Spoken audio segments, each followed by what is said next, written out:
It was about Obama and the forces of reaction, I suppose we'd call it, but the enormous mobilisation of opposition to his policy, and particularly his health plans, was far more than I anticipated. I suppose we've been teaching leadership, and here we've now got this great guy called Obama, fantastic leader, and now we find what's he hitting in is something totally different than we teach in our leadership courses.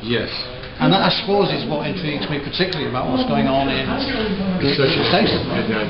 If it weren't so desperate a situation, I'd find it purely fascinating. But as it is, there's such a lot at stake. With Obama right now, you know, he's gotten trapped, I think, between two modes of leadership, if you will. The one mode is the accommodating, listening leader, who's able to hear all the voices and to do what he attempted to do by going into the lion's den.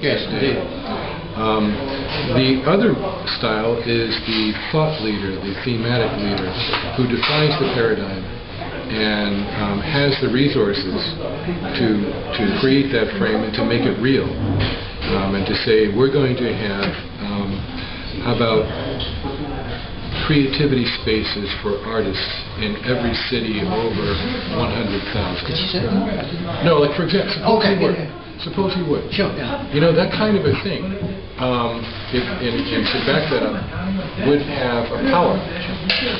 To do that, he's got to get something through that Congress.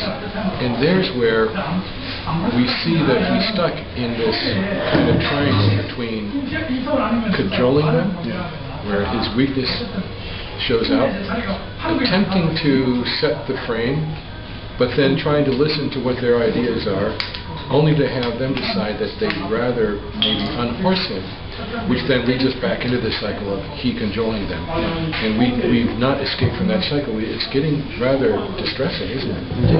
He's such a beautiful person, brilliant person, but man, he's in a box that he's got his hands tied behind his back right now.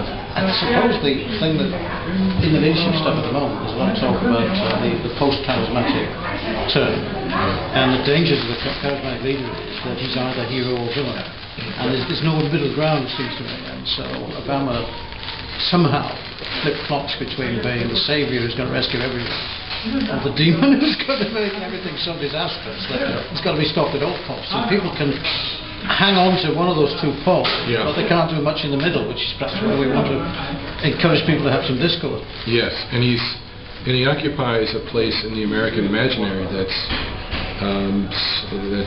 very unusual. His story is uniquely American, and in fact something I've recognized with my generation of students that are coming up now.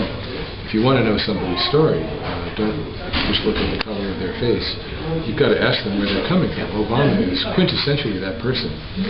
But that person, whose story is so interesting, so nonlinear, that we must know them to know it all, to know them. That's far distant from, look at what Franklin Delano Roosevelt was successfully able to create. And when Jimmy Carter, the patient avuncular grandfather who understands your problems and cares about you, kind of was that person. But he also had all of the inheritances to be that person, so he could be understood. Look what happened, say, when Jimmy Carter tried to be with the chats, with the sweaters by the fire and all of that, while America had 444 hostages in Tehran. It didn't work at all. So you can't just play those cards as you will. But it worked for Reagan. He seemed able to convey that. He certainly did. I think that's great. Thanks ever so much. I really appreciate the time you spent. We hope you have a real pleasant stay in Manchester. I appreciate that.